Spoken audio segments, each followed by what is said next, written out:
사랑의 아버지 하나님 감사합니다. 오늘도 이렇게 토요일 오후에 저희들을 이렇게 하나님의 말씀을 사모하는 마음으로 모이게 하여 주신 것 감사합니다. 참으로 이 시간을 통해서 우리 하나님께서 우리에게 향하신 뜻과 또 그 아름다운 우리를 향하신 그 마음들을 말씀을 통해서 잘 깨달아 알게 하여 주시고 마음판에 새기게 하시고 또 그대로 살게 하시며 그리하여 말씀 속에 예비된 축복들을 우리의 삶 속에 우리의 것으로 삼을 수 있는 저희들이 다 되게 하여 주시옵소서. 예수님 이름으로 기도드립니다. 아멘. 몇 가지 광고 말씀드린다면은 지금 그 오렌지 카운티에 있는 팀들에게서 나온 얘기입니다. 거기에서 나온 얘기가 뭐냐면 우리 지금 뭐 말씀사랑 훈련원을 그냥 그동안에 이렇게 이제 모여서 성경 공부만 했는데 이것을 non-profit organization이라는 거 있잖아요. 나라에 정식으로 어떤 단체로서 등록하는 거. 근데 등록한다 그래서 막 대단한 게 아니라 그냥 이렇게 어쨌든 구체적으로 이렇게 등록을 해놔야 나중에 뭐 건물을 우리들이 성경 공부하는 장소를 얻는다든지 할 때도 계약을 맺을 때 이게 무슨 단체다라는 게 있어야 이게 계약도 제대로 되지 그냥 개인적으로 하는 거다 하면은 얘기가 다른가 봐요. 그래가지고 어떤 non-profit organization 그걸로 등록을 한다 그러는데 그것도 등록하는데 비용 드는 것도 없고 그냥 신청하면 나오는 거거든요. 그래서 그것도 이렇게 등록을 할까 그러고 그 다음에 저희들이 아시다시피 이 모임에는 튜이션은 없잖아요. 튜이션도 없고 전혀 재정적으로 부담 주는 것은 없지만 이제 이후에 우리들이 조금 더 발전을 하게 되면은 무슨 웹페이지를 제작한다든지 혹은 또 좋은 강사님을 모신다든지 이럴 때 필요할 때 돈이 들어가는 일들이 조금 생길지도 몰라요. 근데 이제 그런 걸 위해서 우리들이 부담 주거나 이런 건 전혀 없는데 혹 만일에 헌금을 하시게 되면은 누가 이제 자기 그냥 안 하셔도 되고 하셔도 되고 하는데 만일에 헌금을 하시게 되면은 우리들이 그거를 non-profit organization으로 딱 등록이 돼 있어야 또 그것도 운영을 하고 또 우리 회계하시는 분이 이렇게 하는데 도움이 될 것 같으니까 그리고 만일에 헌금을 냈다 하더라도 나중에 텍스 보고할 때 디덕트 시킬 수가 있잖아요. 그런 것들이 다 필요할 것 같아요. 그래서 사실 그동안에는 보니까는 제가 중국을 다녀올 때도 몇몇 분들이 이렇게 또 헌금도 해주시고 그랬었는데 그런 것들도 우리들이 나중에 그런 것들을 텍스 보고할 때 디덕트 할 수 있는 페이퍼를 만들어 드리려면 어떤 이런 non-profit organization 그걸로 이렇게 정식으로 등록이 돼야 될 것 같아요. 그래서 아마 조만간에 그런 작업이 있어질 것 같습니다. 그래서 LA 팀, 그 다음에 오렌지 카운티 팀 해가지고 그렇게 되어질 것 같아요. 그래서 여러분들이 그런 것을 조금 아셨으면 좋겠고 그리고 그리고 이제 그러다 보니까 오렌지 카운티에 있는 분들이 여기 LA에서 이 모임을 좀 이렇게 적극적으로 봉사하는 분들을 만나서 구체적으로 한번 이야기를 해보고 싶다라고 얘기를 하거든요. 그래서 언제 한번 제가 그 자리 만남을 한번 주선을 한번 해보도록 하겠습니다. 그러니까 그렇게 여러분들이 아셨으면 좋겠고 아무튼 이 모임을 여러분들이 계속해서 사랑해 주셔서 감사하고요. 우리 최성일 전도사님 제가 이 교재가 없어. 지금 원본밖에 없어. 오늘 한 부 있는 것 한 부 딱 드리고 나니까 그런데 제가 다음 주일에 제가 이거 카피해서 몇 개 더 카피해서 해다 드리든지 아니면 해서 주시든지 그렇게 해서 주시면 좋겠네요. 자, 우리가 지난 시간에 마태복음, 마가복음, 누가복음, 요한복음 가운데 마태복음을 조금 서론적인 이야기를 쭉 했고 마태복음 1장에 나오는 부분들을 이야기를 했습니다. 조금 정리삼아 이야기를 한다면 사실 왜 사복음서가 필요한가 여러분들이 한번 좀 생각해 볼 필요가 있어요. 예수님 공생에 사셨는데 그냥 마태복음이든지 마가복음이든지 누가복음이든지 요한복음 하나만 딱 있으면 될 텐데 예수님의 생애에 대해서 쫙 해서 하나만 해놓으면 될 텐데 왜 네 가지 복음서나 있어야 되나? 이런 거를 여러분들이 조금 생각할 필요가 있는데, 여러분들 알다시피 지난 시간에 얘기했지만 마태, 마가, 누가복음은 공관복음이라 그럽니다. 공관복음이라는 거는 한 분 이 예수님을 같은 시대에 거의 같은 장소에서 세 가지 각도에서 이렇게 봤다라는 얘기예요. 공관. 같을 공자에다가 볼관자. 그래서 예수님을 보긴 보되 각각의 시각을 달리해서 보는 거죠. 마태는 마태의 시각, 마가는 마가의 시각, 누가는 누가의 시각을 가지고 바라다 봤기 때문에 각각 이렇게 따로따로 복음서가 존재는 하는데, 사실 그분들이 딴 걸 본 게 아니라 같은 예수를 봤어요. 예수님에 대해서 본 거예요. 그러나 보는 시각이 다르기 때문에 그들의 이 마태복음의 내용이나 마가복음의 내용이 비슷한 내용도 있지만 다른 것도 있다 라는 거를 여러분들이 좀 아실 필요가 있겠고요. 그런데 우리가 지난 시간에 마태의 강조점은 어디 있냐 하면은, 마태의 주된 강조점은 뭐냐면, 이 마태복음은 누구에게 쓴 거라고요? 이방인, 유대인? 유대인에게 쓴 거거든요. 그래서 이 유대인들의 어떤 잘못된, 예수님에 대한 잘못된 시각을 고쳐주기 위해서 마태가 마태복음서를 쓰는 거거든요. 근데 유대인들의 잘못된 시각은 뭐냐 하면은, 어떻게 예수가 메시아일 수 있겠냐.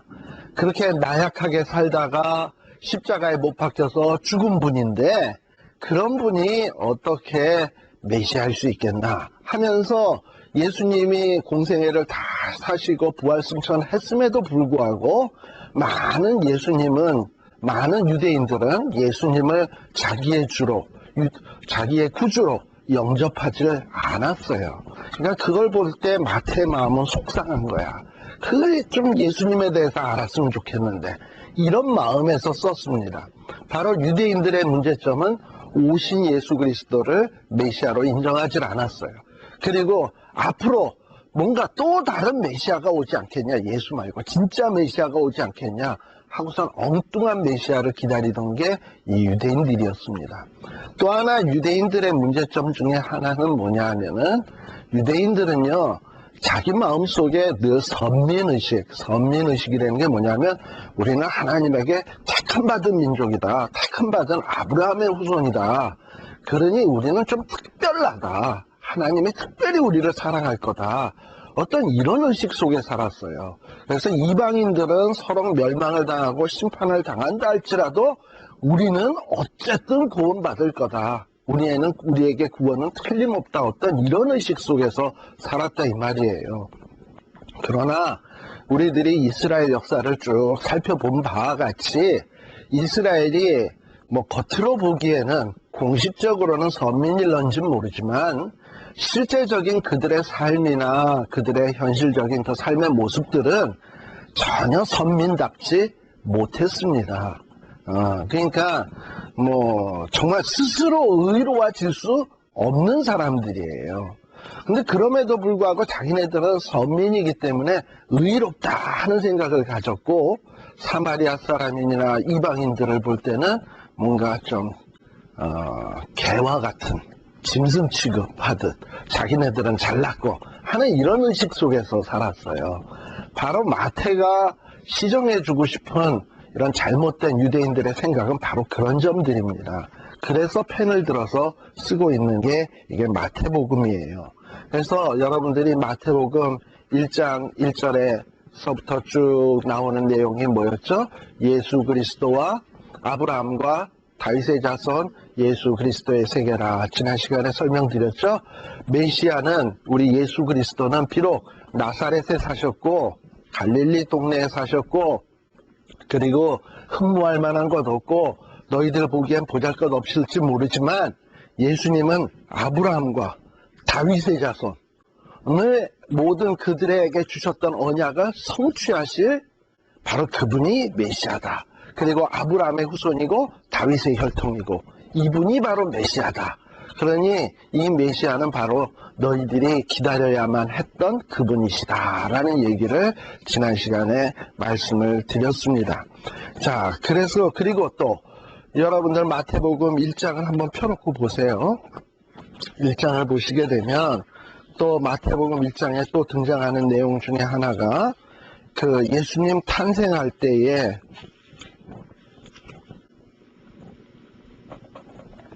자, 18절에서부터 나오는 내용이 그 얘기죠. 1장 18절에서부터 보게 되면 예수님의 나심이 이러하다 하면서 예수님의 나심도 이게 보통뿐이 아니다. 정말 메시아임에 틀림없는 분이다. 라는 걸 설명하기 위해서 마태는 쓰고 있는 거예요. 그래서 나심이 어떠하냐 하니까 18절에 보니까 요셉과 정혼하고 동거하기 전에는 요셉과 마리아가 동침하기 전이나 마찬가지예요. 하기 전에 잉태를 했는데, 임신을 했는데, 이 임신은 자연적인 방법이 아니라 어떻게 잉태된 거다? 성령으로 잉태된 거다. 그러니까 예수님이 메시아인 것은 바로 예수님이 그냥 자연스러운 출산의 방법으로 잉태된 게 아니라 성령으로 잉태되었고, 그리고 이 성령으로 잉태된 것은 이유가 뭐냐? 22절에 보게 되면 다 같이 시작.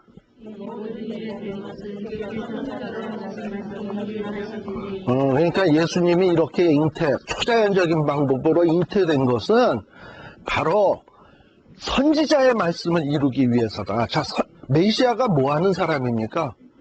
오실 그이, 오신다 예언한 사람들이 누구야? 구약의 선지자들 아닙니까?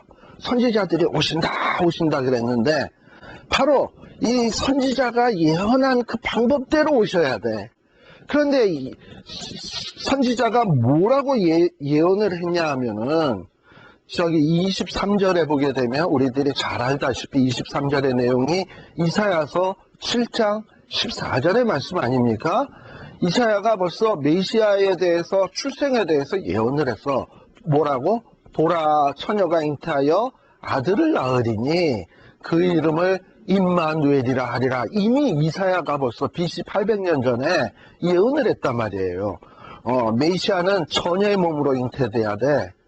그리고 그 예수가 오시게 되면 뭐가 이루어져야 되냐면 임마누엘이 이루어져야 돼. 보라 처녀가 잉태하여 아들을 낳으리니 그 이름을 임마누엘이라 하리라. 임마누엘이 이루어져야 돼. 임마누엘이 뭐야? 하나님이 우리와 함께 계신다. 제 어렸을 때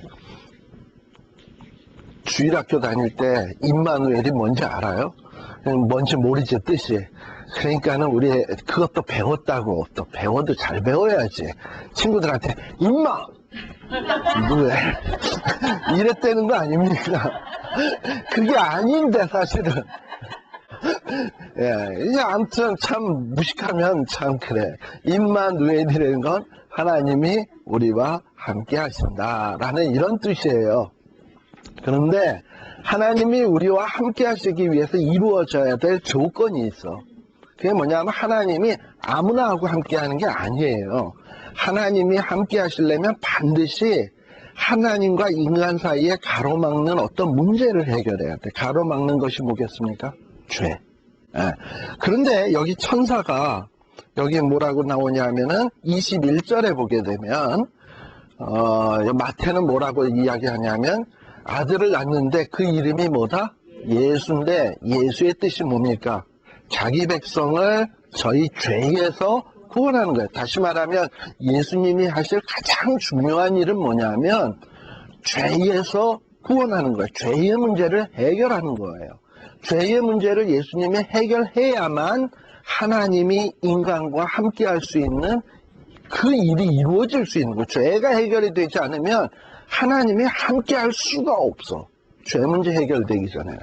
그러니까 예수님이 메시아가 와서 해야 될 가장 중요한 일이 있다면 그것은 죄 문제 해결하는 거예요.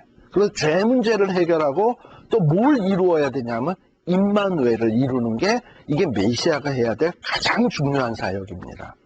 그런데요, 이런 가장 중요한 메시아의 사역에 대해서 유대인들은 올바로 이해를 못했어요. 그들은 단순히 메시아가 오면 어떤 일이 벌어질 거라고 생각했냐면 정치적으로 이스라엘 나라가 가장 으뜸인 나라가 될 거다. 그리고 메시아가 오게 되면 식량 문제 이런 거 해결될 거다. 그리고 가난 문제 해결될 거다. 뭐 어떤 이런 데 관심이 있었어. 그리고 심지어는 메시아가 오면 치료하는 광선을 바란다 그랬으니까 병자가 나을 거다. 어떤 이런 기대감들만 갖고 있은 거예요. 그런데 실제 예수님이 와서 하는데 보니까 병자에게 가면 병자가 나, 식량 문제 5,000명을 먹여, 12광줄이 남아, 그러니까 식량 문제 해결할 자다라고 막 좋아해서 쫓아다녔잖아요. 근데 예수님이 보여주신 그 오병이어의 기적이라든지 병을 고치는 것은 이건 예수님이 하시는 일 가운데서 중요한 일이 아니에요. 제일 중요한 일은 앞서도 얘기했지만 죄 문제 해결에서 하나님이 함께 하는 거예요. 그리고 그 부수적인 문제는 그야말로 부수적인 문제예요. 근데 사람들은 항상 뭐만 중요하게 여기느냐면 핵심은 못 보고 격가지에만 매달려가지고 떡, 그 다음에 돈, 병고침 여기에만 관심 있는 거예요. 예수님도 속 터지고 이 글을 쓰고 있는 마태도 속 터지는 거지. 예. 그러니까 바로 이것이 뭔가 유대인들과 예수님의 마음의 차이, 마태의 마음의 차이인 거예요. 그러니까 마태는 이런 걸 수정해 주기 위해서 지금 사복음서를 쓰고 있는 겁니다. 그래서 왜 예수의 이름이 죄에서 구원할 자냐, 예수님이 와서 왜 임마누엘이어야 하느냐, 그리고 예수님이 왜 성령으로 잉태됐느냐, 이런 얘기를 앞에서 쭉 기록해 나가는 데는 이 마태의 특별한 이유가 있는 거예요. 그래서 우리들이 마태, 마가, 누가, 요한을 읽을 때는 마태가 왜 이렇게 썼을까, 왜 이렇게 시작하고 왜 이렇게 마태복음을 써나가나, 이런 걸 생각을 하셔야지 그냥 두리뭉실하게 그냥 예수님의 일평생을 기록했나 보다 그냥 쭉 읽어버리면 마태 읽으나 마가 읽으나 누가 읽으나 전혀 맛을 몰라. 매운 걸 먹을 땐 매운맛을 알아야 되고 단 걸 먹을 땐 단맛을 알아야 되고 신 걸 먹을 때 신맛을 느껴야 이게 맛을 제대로 느끼는 것이지, 단 것도 단지 쓴지 매운 것도 뭐 단지 쓴지 이러고 먹는다면 그게 뭐겠습니까? 그러니까 우리가 성경이 예수님에 대해서 마태, 마가, 누가, 요한으로 되어 있는 건 각각의 그 독특한 이유가 있기 때문에 마태, 마가, 누가, 요한으로 되어 있다는 걸 기억을 하세요. 자, 그리고 대충 지금 1장까지 얘기를 했고요. 그 다음에 2장에 보세요. 2장에 보시게 되면 또 예수님에 대해서 무슨 얘기를 하고 있냐면 동방박사의 이야기를 하고 있어요. 동방박사의 이야기. 이 동방박사의 이야기도 다른 복음서에는 잘 나타나지 않는 이야기입니다. 그런데 이 동방박사의 이야기를 쭉 하는데, 자, 이 동방박사의 이야기를 하는 이유가 뭘까 한번 생각을 해보세요. 거기에서 어떻게 보면 가장 중요한 내용은 4절과 5절에 나오는 내용이 아마 중요할 거예요. 자, 동방박사들이 지금 메시아는 왔어요. 이미 땅에 와서 태어났어. 말구유에 있어. 그런데 지금 이 예수님의 탄생에 대해서 준비하고 기다린 유대인들이 있습니까? 없어. 마리아와 요셉이 뭔가 이 메시아 대신 예수 그리스도를 탄생할 장소를 얻으려고 이것저것을 다녔지만 그 어리신 예수 뭐 없어? 눌 자리 없어. 눌 자리가 없어서 그렇게 유대인들이 기다리고 고대하고 아기다리고 고기다리고 했는데, 그런데 예수님이 막상 왔는데 눌 자리가 없으니까 아무도 영접하지 않았다는 거예요. 아무도 영접하지 않았어. 누가 영접했어? 음매하는 양. 뭐 말구유니까 말구유에 하는 그냥 뭐 그런 것들만 예수님을 지금 기다리고 있는 거예요. 그리고 뭐 사람이라고는 마리아와 요셉이에요. 그런데 그런 상황 속에 지금 누가 등장하는 거냐면 유대인이 아닌 동방박사. 몇 사람? 그런 얘기 없어요. 동방박사. 몇인지는 몰라. 우리가 자꾸 세 사람이라고 생각하는 이유는 그들이 황금과 유향과 몰약을 드렸으니까 한 사람이 하나씩 드렸겠지 생각해서 동방박사 세 사람이지 사실은 세 사람 없어요. 예. 근데 아무튼 동방박사가 온 거예요. 동방이라고 하면 지금 여기 어디쯤이 되냐 하면은 우리들이 대충 생각하기에 페르시아 아시죠? 페르시아. 지금의 이란 땅. 이란, 이라크 그쪽에 그러니까 유대를 중심으로 해서 그쪽이 동쪽이거든요. 그쪽에서 온 사람들이에요. 뭘 보고? 별을 보고. 아니 유대인 막상 기다려야 될 유대인들은 아무런 관심도 없는데 동방박사들은 뭘 보고 와? 별을 보고 왔어요. 유대인들에게는 이전에 선지자의 글이 있었잖아. 구약 성경이 있었잖아. 성경을 보고서도 걔네들은 못 깨달았는데 유대인들은 성경도 없고 선지자의 예언도 없었어요. 근데 뭘 봤어? 별을 보고 봤어. 그러니까 이게 뭔가 얼마나 대조가 됩니까? 막상 기다려야 될 사람은 유대인인데 동방박사들이 왔단 말이지. 이거는 어떻게 보면 마태가 유대인들을 꼬집고 있는 거예요.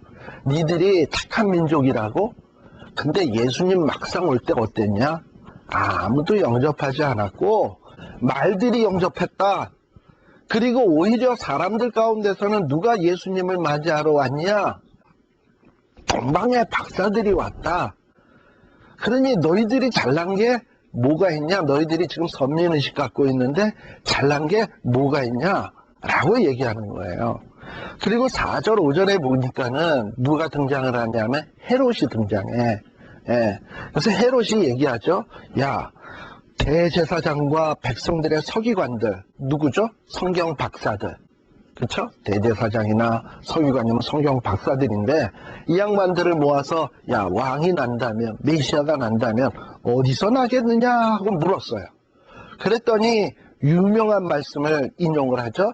선지자로 이렇게 기록된 바 하고선 얘기하는데 이 말씀은 어디에 성경의 인용인지 아세요? 미가서에 나오는 말씀이에요. 미가서 5장 8절인가? 5장 2절? 미가서 5장 2절의 말씀의 예언이에요. 성경을 구약 선지서를 쫙 보니까 선지자는 메시아는 유다 땅 베들레헴에서 태어나신다 라고 얘기한 거예요. 근데 실제로 예수님은 어디 태어났죠? 유대 땅 베들레헴 에브라다에서 태어난 거예요. 예수님이. 그러니까 지금 마태가 얘기하려고 하는 게 뭐예요? 예수님은 바로 미가의 예언대로 유다 땅 베들레헴 에브라다에서 태어났다. 그리고 그 에브라다라고 하는 동네는 결코 작지 않을 것이다. 왜냐? 거기에서 태어난 분이 너무도 크니까. 결코 작지 아니하다. 그러니까 지금 이 마태는 계속 얘기하는 게 뭐냐면 예수님은 바로 너희가 기다려야만 했던 그 메시아다라고 얘기하는 거예요. 그러니까 어떤 마태가 왜 이 글을 쓰고 있나 하는 것을 이해를 하고 마태복음 1장서부터 2장까지 쭉 나가면 뭔가 이렇게 쫙쫙쫙쫙 뭔가 얘기하고자 하는 게 있는데 우리가 그런 걸 전혀 생각 없이 읽으면 마태복음 1장 족보, 2장 동방박사 뭐 그냥 그렇게만 알아. 근데 그게 아니에요. 마태는 1장에서부터 쭉 써가려고 하는 의도와 목적이 있어요. 그 의도와 목적을 따라서 우리가 읽어가는 게 성경을 아주 영양가 있게 읽는 거예요. 그리고서는 이 동방박사들이 어찌했습니까? 황금과 유향과 모략으로 바쳤다. 무슨 얘기예요? 유대인들은 아무도 예수님을 환영하지 않았음에도 불구하고 이렇게 동방박사들, 이방인들은 예수님을 영접했다. 너희들이 잘난 게 무엇이 있느냐? 라고 얘기하는 게 2장의 내용입니다. 또 3장의 내용을 보세요. 3장의 내용에 보면 13절에서부터 보면 14절에 보면 예수님이 애굽으로 피난한 이야기가 나옵니다. 이거 왜 피했냐? 헤롯이 죽이려고 했으니까, 어린아이들을 죽이려고 했으니까 예수님이 어쩔 수 없이 요셉과 마리아가 예수님을 보호하기 위해서 애굽으로 망명을 갔던 것이죠. 애굽으로 망명을 갔고 이제 헤롯이 죽자 이제 다시 돌아오게 되는데 돌아오려고 딱 보니까 유대 땅에는 누가 분봉왕으로 있었냐면 헤롯 다음에 아켈라오. 우리 중간시대 때 분봉왕이 되는 거 배웠죠? 이 아켈라오가 분봉왕으로 있었어요. 근데 이 아켈라오는 아주 성격이 포악하고 변덕스럽고 아무튼 보통 사람이 아니야. 그러니 거기 가면은 헤롯보다 더 끔찍한 사람이니까 예수님의 그 생명을 보장받을 길이 없다 해가지고 요셉과 마리아가 유다 땅으로 들어가지 아니하고 태어난 장소로 들어가지 아니하고 어디로 갔느냐 하면 갈릴리 지방 북쪽에 나사렛 있는 갈릴리 지방으로 간 거예요. 자, 그런데 당시에 유대인들의 의식 속에는 어떤 의식이 있었냐면 메시아는 어디서 태어나야 된다? 아까 선지자 제자사정이나 서기가 베들레헴, 유대 땅, 예루살렘 뭐 이런 데 있어야 메시아인 거예요. 그런데 나중에 예수님이 성인이 돼서 딱 공생에 시작하려고 제자들 부를 때 있었잖아요. 제자들을 딱 부르는데 나다나엘을 또 빌립이 데려오려고 찾아가서 나다나엘에게 그래가지고 나다나엘아 와봐라. 이분은 메시아다. 이랬더니 나다나엘이 한 말이 있어요. 무슨 나사렛에서 선한 것이 날 수 있겠냐. 있을 수 없는 일이다. 그러니까 이 유대인들의 생각 속에는 나사렛, 이 변두리 동네에는 메시아가 태어날 수 없다. 근데 메시아는 자라난 곳이 나사렛 아니냐. 그러니까 그분은 메시아가 아니다라고 얘기하는 거예요. 나다나엘도 그렇게 얘기한 거예요. 그런데 성경에 보세요. 여러분들이 여기 보면은 15절 말씀을 보게 되면 2장 15절의 말씀을 보게 되면 예수님께서 애굽으로 피난했던 것마저도 예수님이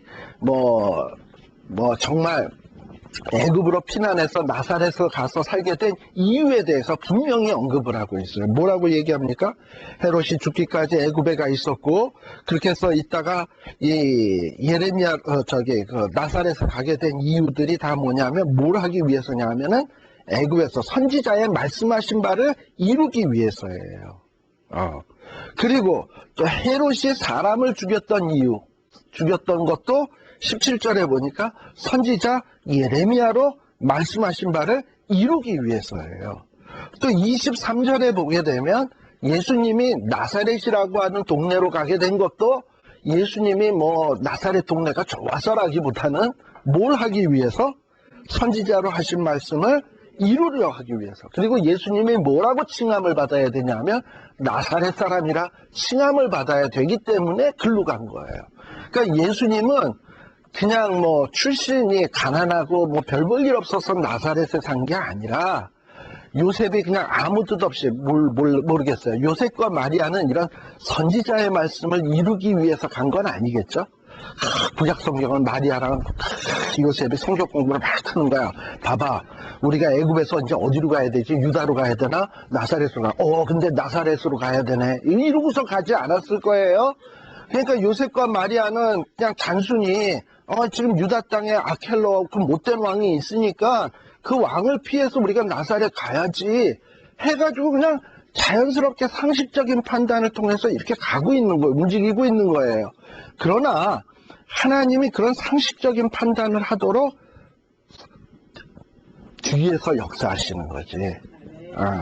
아켈라오를 그렇게 못된 왕을 유대 땅에 있게 한 것도 하나님이시고 그것 때문에 요셉과 마리아가 절로 가면 안 되겠다 생각나게 하신 이도 우리 하나님이시고 그러면서 요셉과 마리아의 발걸음을 인도하고 있는 거예요. 요셉과 마리아는 알건 모르건 간에. 그러니까 우리 잠언서에도 이런 말씀 나오잖아. 마음의 경영은 사람에게 있어도 자기가 마음에 이게 옳다 그래서 경영을 하는데 하나님의 택한 사람, 하나님의 예정 안에 드는 사람은요. 그 사람들이 이렇게 마음의 경영을 하면 그 길을 하나님이 인도해. 어떻게 인도하냐? 성경 말씀을 이루는 쪽으로 인도해. 그래서 막상 우리가 살 때는 몰라. 우리가 살 때는 내가 지금 하나님의 뜻 가운데서 살아가고 있다는 게 별로 안 느껴져요. 그냥 내 판단대로 사는 줄 알아. 그러나 살고 나중에 돌이켜보니까 하나님을 사랑하는 자, 그 뜻대로 부르심을 입은 자들에게는 모든 일이 합력하여 선을 이루시는구나. 하나님의 선하신 뜻들을 이루어가는구나 라는 걸 알게 되고서 깜짝 놀라게 되죠. 훗날. 그러니까 한국에서 미국 오신 거, 아틀란타 갔다가 LA 오신 거, 오늘 새로 오신 분이에요. 우리 박수 한번 한번. 어떨 때 보면 그게 개인적인 판단으로 한 일 같지만, 그렇지만은 그 뒷면에서 역사하는 분이 있어요. 그러니까 하나님이 어디로 역사할지는 그건 이제 가봐야 아는데, 분명히 하나님이 부르신 자들의 발걸음은 하나님이 가만 냅두질 않아. 다 섭리해서 결국에 가서 봐라. 이것은 다 뭐냐? 선지자의 말씀을 이루려 하심이었다. 우리에게는 뭐라 그러냐면 하나님의 선하신 뜻을 이루려 함이었다. 라고 우리는 이렇게 될 거예요, 나중에. 그러니까 이 예수님의 가신, 이렇게 이동한 거를 보면, 이 이동하신 것도 보면 아무렇게나 되어진 일이 아니에요. 또 게다가 역사적으로 볼 때도 우리 어제 제 처랑 무슨 걸어서 어디까지? 세상은 넓다 뭐 해가지고 무슨 TV에 보면은 그 여행하는 사람들이 여행 다니면서 찍은 내용이 나와요. 근데 어제는 애굽, 이집트 편이 나왔어요. 그래서 제처가 보면서 구약을 공부한 사람이 이집트도 못 가보고, 유대도, 이스라엘도 못 가보고, 이게 무슨 순 엉터리다, 뭐 이러고서는 우리 한번 가야 된다, 뭐 이러고 얘기를 하는데, 뭐 이집트에 보니까는 거기에 보면 곱틱이라고도 얘기하고 콥틱이라고도 하고요. 콥틱 교회가 있어요. 이집트에 기독교 교회예요. 사실 이집트는 거의 전 인구의 한 8, 9%가 이슬람이에요. 그런데 불과 한 2, 3%에 불과한 사람들이 기독교 신자들이 있거든요. 그게 콥틱 교회예요. 콥틱 교회라고 하는데 딱 어떻게 보면 카톨릭 의식이나 이런 건 카톨릭이랑 좀 비슷해. 그런데 이 콥틱 교회가 어떻게 생겨난 거냐? 아마도 예수님이 어린 시절에 애굽에 갔고 그런 것이 계기가 됐던 것 같아요. 그리고 나중에 보면 빌립이 이디오피아 내시를 전도하잖아요. 이디오피아는 애굽하고 바로 붙어있는 인접 국가입니다. 근데 이 이디오피아 내시는 말이 내시지 당시의 내시들은 굉장히 파워가 있는 사람들이에요. 근데 이런 사람이 예수 믿고 이집트에 갔고 또 그 주변의 아프리카를 전도함으로써 뭔가 이 아프리카, 이집트와 이디오피아 이쪽 지역에 이 콥틱 교회들이 활성화되기 시작을 했어요.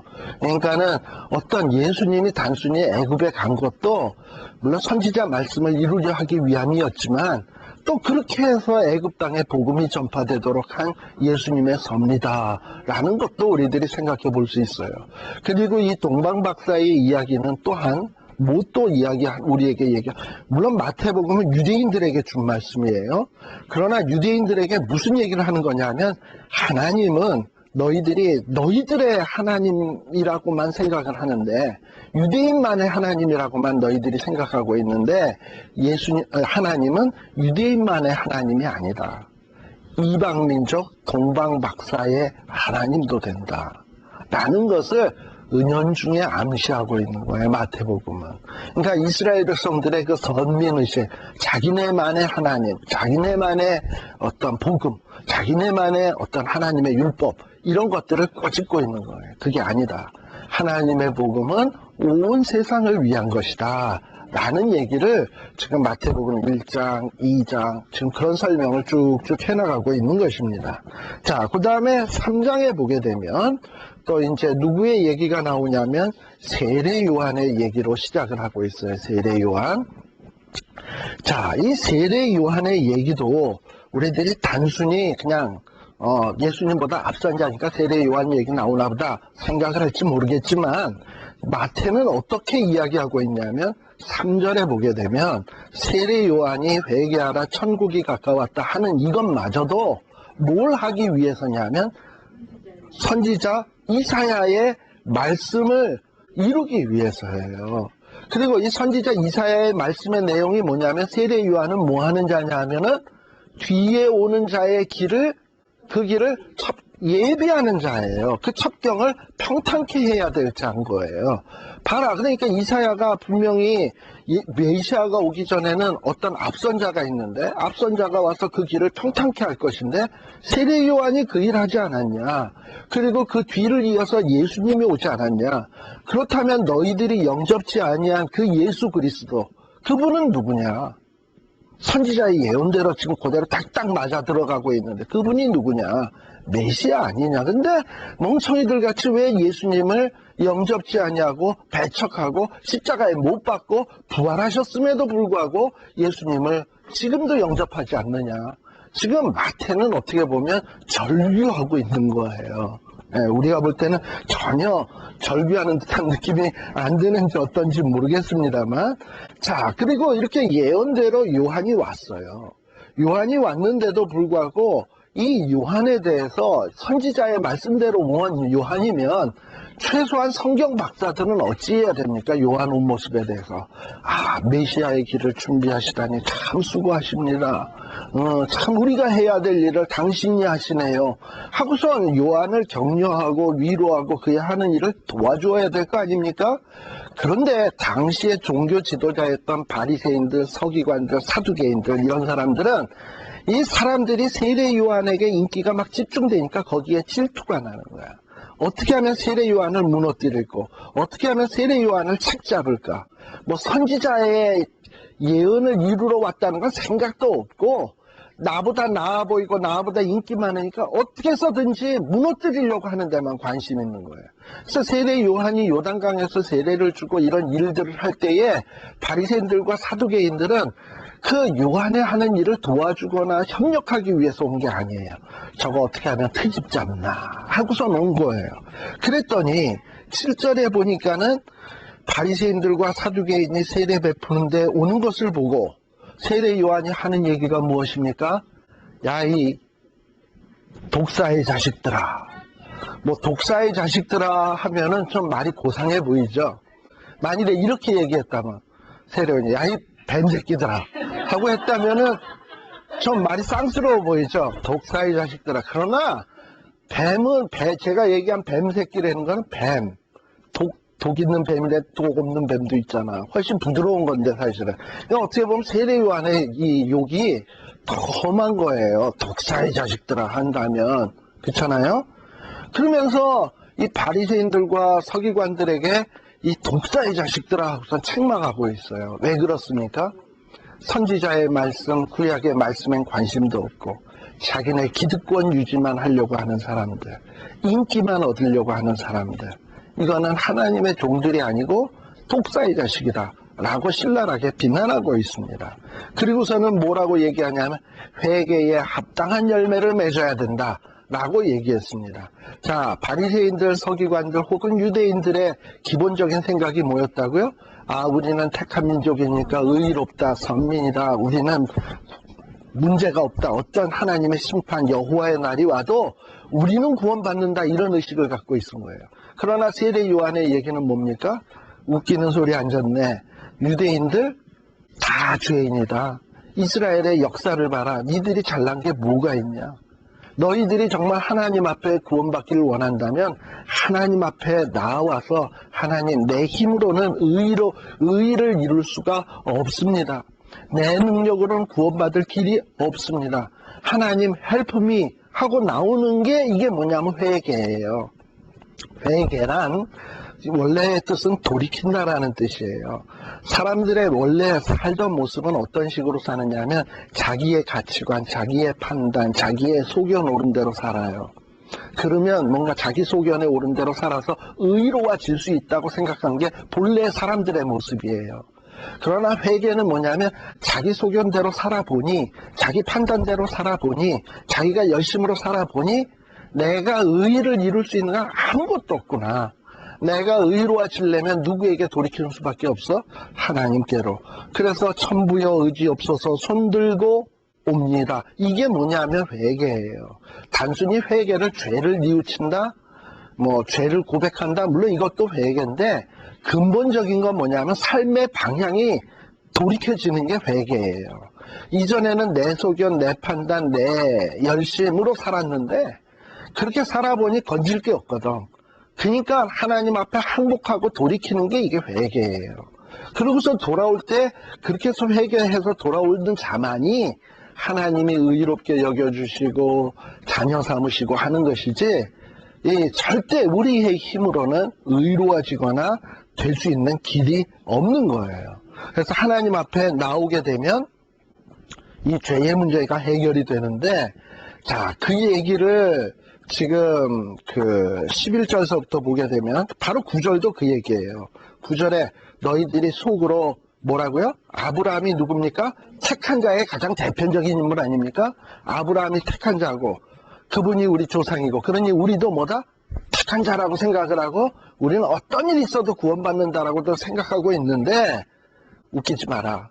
돌들도 하나님이 아브라함의 자손으로 만들 수 있고, 그리고 정말 삶의 자세가 바뀌어지지 않으면 도끼가 지금 나무 밑에 놓여 있으니까 언제 찍혀 불에 던져올지 모르는 거다. 너희들이 진정 의로워지기를 원한다면 하나님 앞에 손들고 돌이켜라 라고 얘기하는 거예요.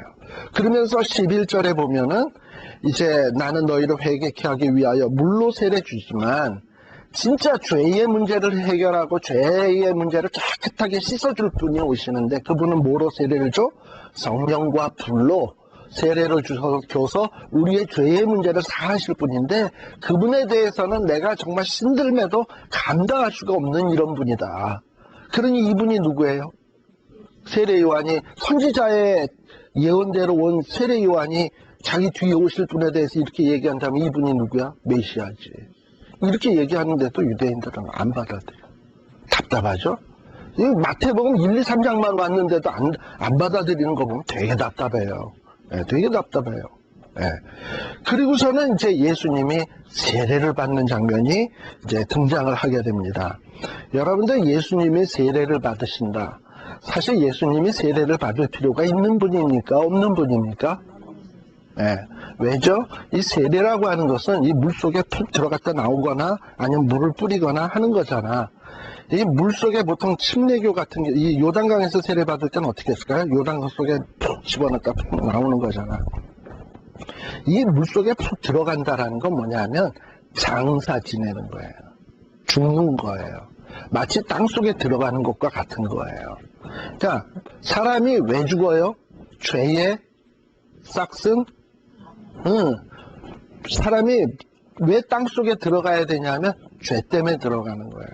자, 그러면 예수님이 물 속에 들어가는 거는 뭐 때문에 들어가는 거예요? 죄 때문에 들어가는 건데, 예수님이 죄 있어요? 없어요? 없어. 들어갈 필요 있어? 없어요? 없어. 예수님은 들어갈 필요가 없는 분이에요. 그런데도 불구하고 예수님이 세례를 받으세요. 왜 받냐? 예수님 자신은 죄가 없는데 예수님은 모든 인류의 죄보따리를 다 자기에게 갖고 와서 자기가 짊어지고 물속에 들어가는 거예요. 그러니까 대신해서 죽는 하나의 지금 사인을 보여주고 있는 거예요. 앞으로 예수님의 일평생이 어떻게 될 것인가 하는 것을 지금 예수님은 사인을 보여주고 있는 거예요. 심지어는 여러분들 13절, 14절에 보면 요한이 말리잖아. 당신이, 내가 세례를 받아야지 어떻게 당신이 받냐 하고서는 요한이 지금 그러잖아요. 왜 그러냐? 예수님 죄가 없는데 어떻게 세례를 받아? 그러나 예수님은 받아야 된대. 왜 받아? 15절에 보면 모든 의를 이루는 것이 합당하니라. 의를 이루기 위해서는, 다시 말하면 온 인류가 지금 죄에 빠져 있는데 온 인류를 의의 구원, 의롭게 구원하려면은 누군가가 죄싹을 지불해야 되는데, 죄인이, 본인들이 죄인인데 어떻게 무슨 죄싹을 지불하겠습니까? 자기 싹 지불하기도 바쁜데, 죄 없는 자가 죄싹을 지불해야 되잖아. 그러니까 죄 없는 예수 그리스도가 대신 짊어져야 되는 거야. 짊어지고 죽어야 되는 거예요. 그래서 물속에 들어가시는 거예요. 그러니까 예수님이 세례를 받았다고 하는 것은 어떻게 보면 예수님이 지극히 낮아지는 거예요. 빌립보서 2장에 나오듯이 그는 근본 뭐다? 하나님의 본체시나 하나님과 동등되이 여김을 받지 아니하시고 종의 형체를 빌어 어떻게 낮아지셔? 죽기까지 낮아지셨어요. 바로 지금 그걸 보여주는 거예요. 죽기까지 낮아지셔서 물속에 지금 들어가셨어요. 그리고 이제 일어나시는 거예요. 자, 그랬더니 어떤 일이 벌어집니까? 그렇게 되니까 하나님이 위에서 보니까 야, 예수가 이제 죽겠다고, 자기가 죽겠다고 결심하는 장면 아닙니까? 세례받는 장면은. 그걸 딱 하늘에서 보시는 하나님, 성령님이 딱 보니까는 감동하지 않겠습니까? 그러니까 16절에 보면 물에서 탁 올라오실 때 뭐가 열려? 하늘이 열리고 성령이 비둘기같이 내려서 임하는 소리를 하면서 17절에 이는 내 사랑하는 아들이여 내 기뻐하는 자라 하시니라 하고 소리가 나는 거예요. 그러니까 예수님은 뭐하러 오신 분이다라는 것을 마태는 강조하는 거냐면 정치적인 메시아, 경제적인 빈곤의 문제를 해결할 메시아가 아니고 예수님이 하셔야 될 가장 중요한 일은 죄 문제를 위해서 죽으러 오신 분이다. 이게 마태의 강조점인 거예요. 네. 그리고서는 4장으로 넘어가죠. 4장에 넘어가면은 4장서부터는 우리가 잘 아는 예수님이 사탄에게 시험을 받는 장면이 나옵니다. 사탄에게 시험을 받는데 여러분들 이 사탄에게 시험을 받는 장면도 우리들이 그냥 예수님이 세 번에 걸쳐서 시험 받았대 그냥 이런 식으로 보지 말고 성경 어떤 전체 신구약선 성경의 전체의 윤곽 속에서 이 사복음서 예수님의 시험 받는 장면을 보자고요. 그렇게 볼 때 이 예수님의 시험 받는 장면이 색다르게 또 보여집니다. 그것도 어떤 시각에서냐면 마태의 시각에서. 자, 어떻게 보시냐면 자 이제 예수님이 어떻게 되느냐 하면 성령에게 이끌려 마귀에게 시험 받으러 광야에 갑니다. 광야에 가서 얼마 동안 금식해? 40일 동안 금식을 해요. 금식을 했으니까 배 고파요? 안 고파요? 한 끼만 굶어도 저는 배고픈데 이게 40일을 금식했다. 그럼 저는 배는 게 없을 것 같아. 아무튼 굉장히 그래서 여기에 보면 금식하신 후에 예수님이 뭐 했다? 줄이신지라 하고서는 사탄이 제일 먼저 시험을 거는 게 먹는 문제 가지고 시험을 겁니다. 먹는 문제 갖고 시험을 거는데 먹는 문제 가지고 시험 걸어가지고 예수님이 이길 때의 답변을 보세요. 뭐라고 답변하시나? 사람이 떡으로 사는 것이 아니라 하나님의 말씀으로 산다라고 얘기를 하고 있어요. 근데 요 지금 첫 번째 시험에 요런 비슷한 시험은 먹는 거에 대한 시험은 언제도 있었냐면 아담 때에도 있었어요. 아시겠습니까? 비교 한번 해봅시다. 예수님은 며칠 동안 줄였어? 40일 동안 줄였어. 근데 아담과 하와는 어떻게 살았어요? 각종 열매 맺는 나무를 에덴 동산에 다 하시고 아담과 하와에게 너희들 다 먹어라 주셨어. 먹지 말아야 될 것은 동산 가운데 있는 실과는 먹지 말라 그랬어요. 자, 그러면 아담과 하와가 배 고파요, 불러요? 배 터지겠지. 배 터지게 먹었겠죠. 그러니까 아담과 하와는 배 부른 사람이고 예수님은 40일 동안 금식하시고 줄이신 분이에요. 그런데 지금은 동산 가운데 선악을 알게 하는 나무가 있어요. 보니 보암직도 또 먹음직도. 자, 만일에 40일 금식하신 예수님이 그걸 봤다면 먹음직이 단순히 그렇게 나오지 않겠지. 무지무지 보암직, 무지무지 먹음직 이렇게 나오겠지.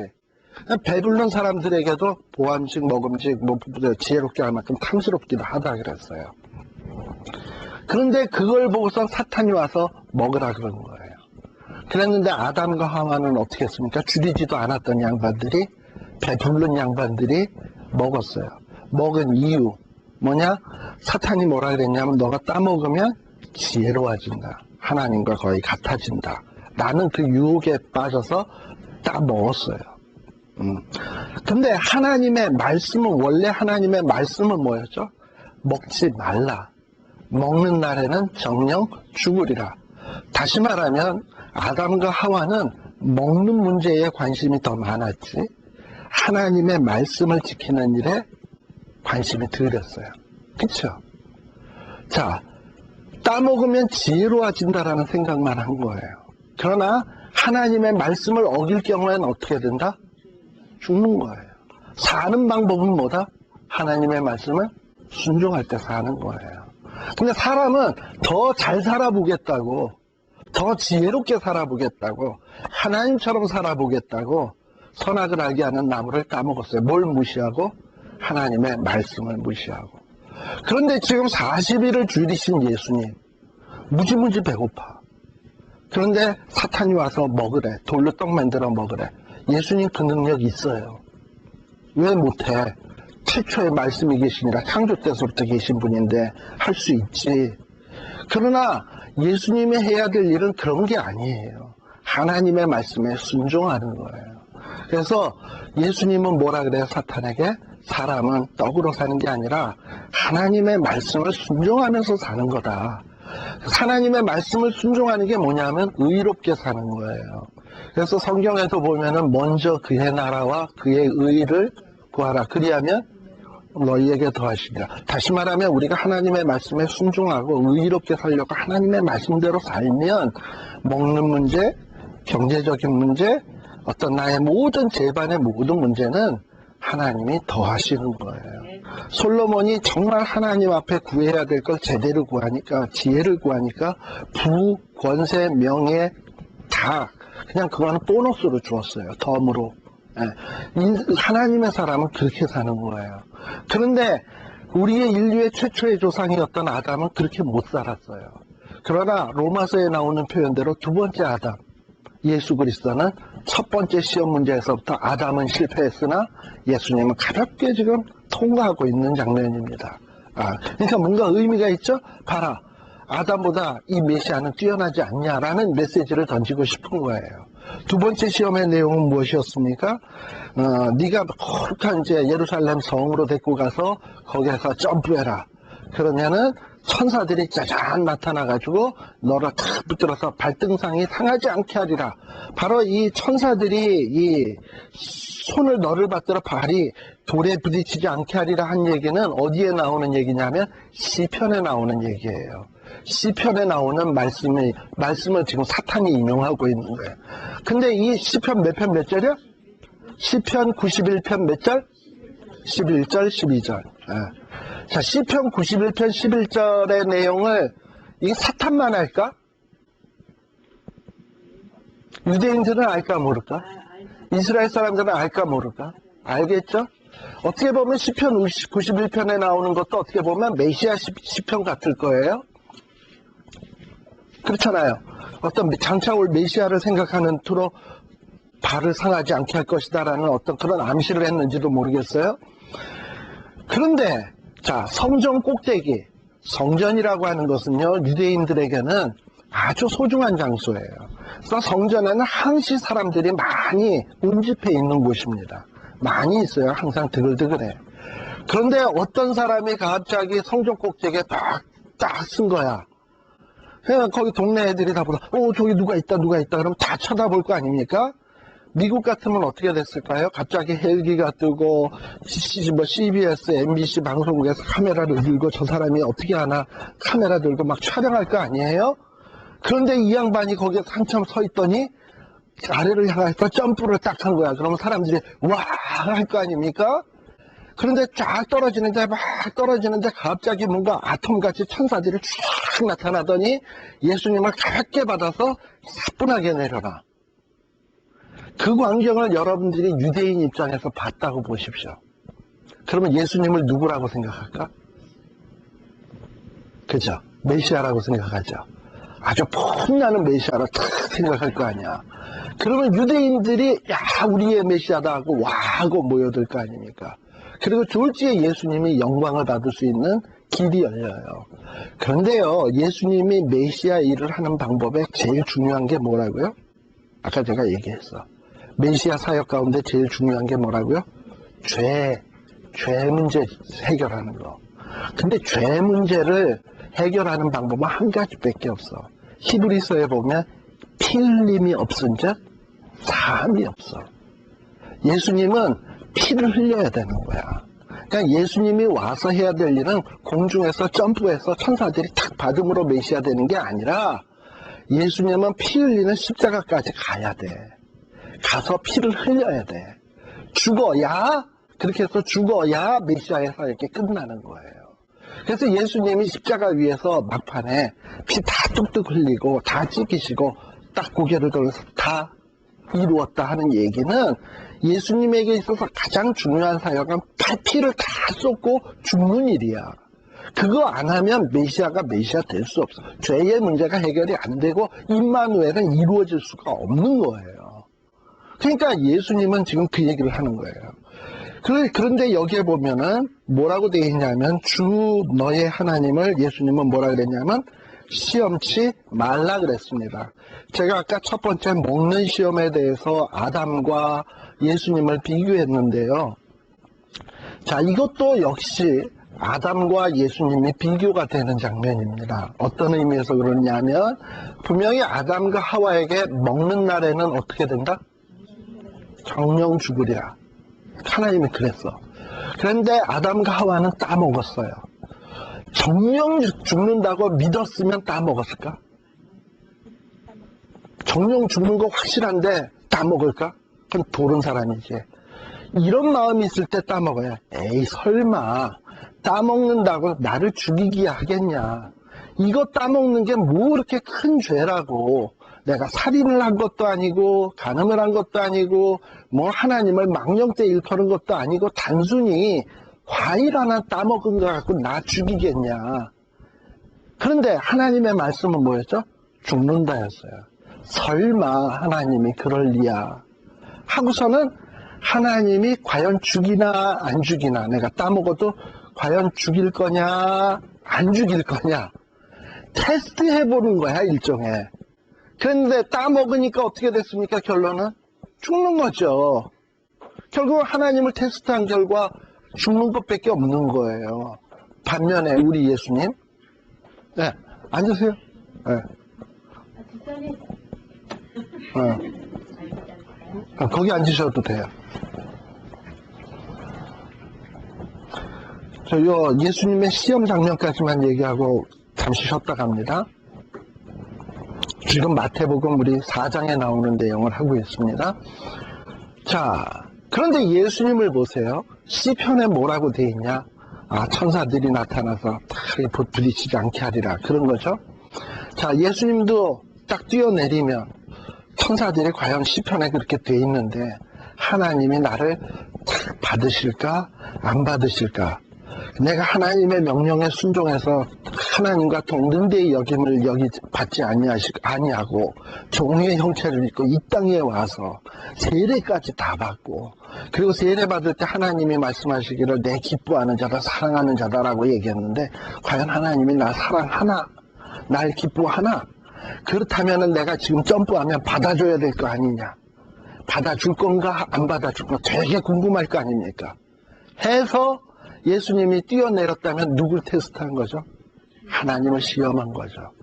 그러니까 지금 예수님은 뭐 하는 거냐면 주 너의 하나님은 시험의 대상이 아니야. 하나님은 우리의 시험의 대상이 아니라 믿음의 대상인 거예요. 하나님이 이렇다 그랬으면 그렇다라고 믿고 하나님을 시험할 게 아니라, 흔히들 우리가 성경을 읽으면서도 구하라 그러면 주실 것이요, 찾으라 그러면 찾을 것이요. 하나님 구하면 준다 그랬죠. 내가 주시면은 이제 계속 하나님을 잘 믿을 것이고, 이제 만일에 안 줄 경우에는 내가 좀 고려하겠습니다 한다면 이건 뭐 하는 거냐면 하나님 시험하는 거예요. 그러니까 지금 성경에서 뭐라고 얘기하냐면 예수님은 과감하게 주 너의 하나님을 시험치 말라. 하나님은 시험하는 대상이 아니라 그분이 말하셨으면 믿고 신뢰해야 되는 대상인 거예요.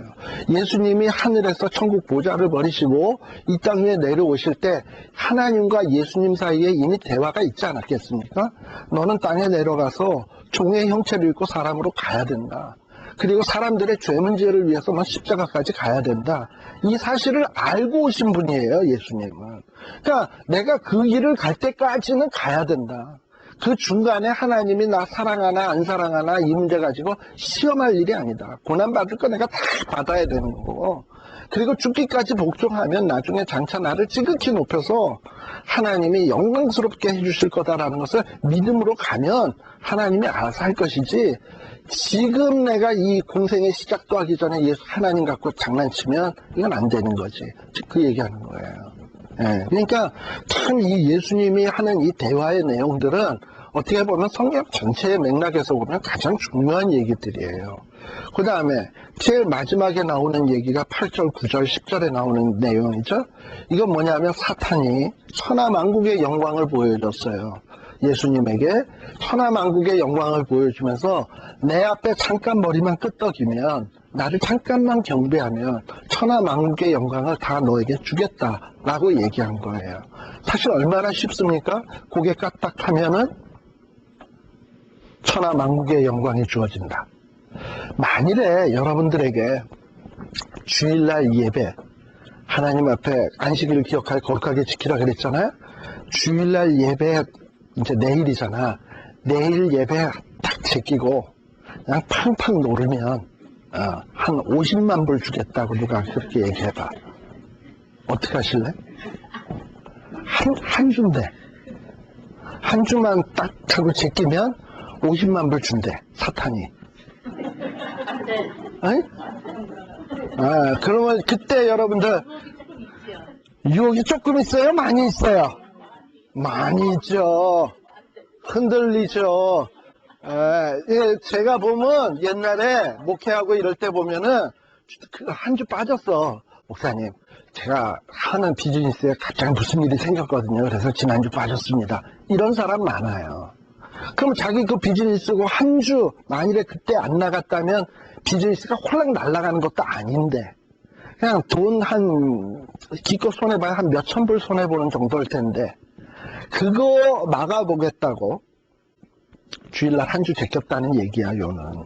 그렇잖아요. 예수님도 그냥 사탄에게 끄뻑하고, 꺾고, 나중에 가서 하나님, 용서하여 주시옵소서, 이러면 되지. 그러잖아요. 근데 예수님은 뭐라 그러죠? 하나님만을 경배해야 된다라고 하는 거예요. 10절 말씀에 이거 아닙니까? 사단아, 물러가라. 너희 하나님께 경배하고 다만 그를 섬겨라. 그런데 여기에서 하나 짚고 넘어가야 될 게 뭐냐면, 사탄이라고 하는 존재, 여러분들이 과소평가하지 마세요. 지금 세상의 권세 잡은 자, 하늘의 권세 잡은 자, 땅의 권세 잡은 자는 누구냐면 사탄이에요. 사탄이 좌지우지할 수 있어요. 사탄이 물질을 줄 수도 있고요, 명예를 줄 수도 있고요, 사람에게 달콤한 것도 다 줄 수 있어요. 물론 그거는 영원한 것은 아니지만 우리 이 생에 사는 동안 우리가 달콤하게 여기는 것들을 다 줄 수 있는 능력이 사탄에겐 있어요. 근데 사탄은 끊임없이 우리에게 유혹하는 거죠. 너가 하나님 경배하는 것을 포기하고 내 말만 들으면 다 주겠다. 그래서 많은 사람들이 그렇게 가요. 진짜 부자들 보면 교회 안 다녀요. 어중간한, 여러분들 진짜 부자들, 팔로스 버디스에 사는 사람하고 LA 요 한인타운에 사시는, 요 한인타운의 원베드 투베드에 사시는 분들하고 팔로스 버디스에 사시는 분들하고 교회 다니는 비율을 따져보면 어디가 더 많을까? 한인타운이 훨씬 많아요. 가난하고 힘든 자들이 훨씬 더 신앙생활 열심히 해요. 물론 가난하고 힘드니까 할지 모르겠지만 아쉬운 게 없으니까, 너무 많아서 예수님 앞에 기도할 필요도 못 느끼고 그냥 그러고 사는 거예요. 그래서 사탄은 거기에서 박수 치는 거지. 그래, 니네들 여기서 실컷 즐기다가 나중에 뜨뜻한 데 가서 영원히 살거라, 이러는 거고, 우리는 어떠냐, 이렇게 이런 원베드 이런 데 옥닥옥닥 살지만 지금은 비록 현재 당하는 고난은 이러고서는 우리는 사는 거예요. 그런데 지금 예수님은 뭐라고 얘기하는 거냐면, 하나님만 경배해야 된다. 서로 네가 뭘 줄지 모르지만 하나님 경배하는 이유는 우리가 무슨 영광을 얻어서도 아니고 하나님의 창조물이니까, 하나님의 사랑의 대상이니까 우리도 하나님 앞에 마땅히 하나님을 사랑해야 마땅하는 거다라고 얘기하는 거예요. 어떻게 보면 이 예수님의 세 가지 시험 속에는 신앙의 원리가 다 있어요. 말씀, 순종이 먼저냐, 떡이 먼저냐. 말씀, 순종이 먼저라는 거. 또 영광이 먼저냐, 하나님을 시험 안 하는 게 먼저냐. 하나님 시험 안 하고 하나님을 철떡같이 믿는 게 먼저인 거고. 마지막, 그저 세상에게 경배해서 부귀 영화 얻는 것이 중요하냐? 비록 고달프고 가난하게 살아도 하나님 경배하는 게 우선이냐?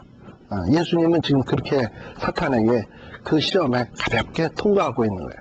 근데 이 모든 면에 있어서 아담 할아버지, 하와 할아버지는 다 실패했어요. 먹는 문제 실패했죠. 하나님의 말씀 순종 문제 실패했죠. 자, 세 번째 내용은 뭐죠? 그 영광 얻는 거잖아요. 지혜롭게 할 만큼 탐스럽다 그랬어요. 하나님과 동등된다 그랬어요. 먹으면 그러려고 따먹었어요. 하나님을 경배의 대상으로 삼은 게 아니라 하나님과 맞짱 뜨려고 따먹은 거예요. 그러니까 아담과 하와는 다 실패한 거예요. 그러나 두 번째 아담이신 예수 그리스도는 다 이기신 거예요. 자, 마태가 왜 이 얘기할까요? 너희의 인류의 최고의 조상 아브라함보다도 더 조상 아담과 하와는 이렇게 실패했는데 장차 지금 이미 오신 예수 그리스도는 봐라, 다 이겼다. 이분이 메시아 아니겠냐? 사탄도 이기시는 분, 메시아 아니겠냐? 근데 왜 너희들은 메시아 예수 그리스도를 영접지 않고 십자가에 못 박고 부활했음에도 불구하고 아직도 영접하지 않느냐 하는 얘기를 지금 마태복음 1장에서부터 줄줄줄줄줄 지금 얘기를 해오고 있는 게입니다. 자, 잠시 쉬었다 가겠습니다.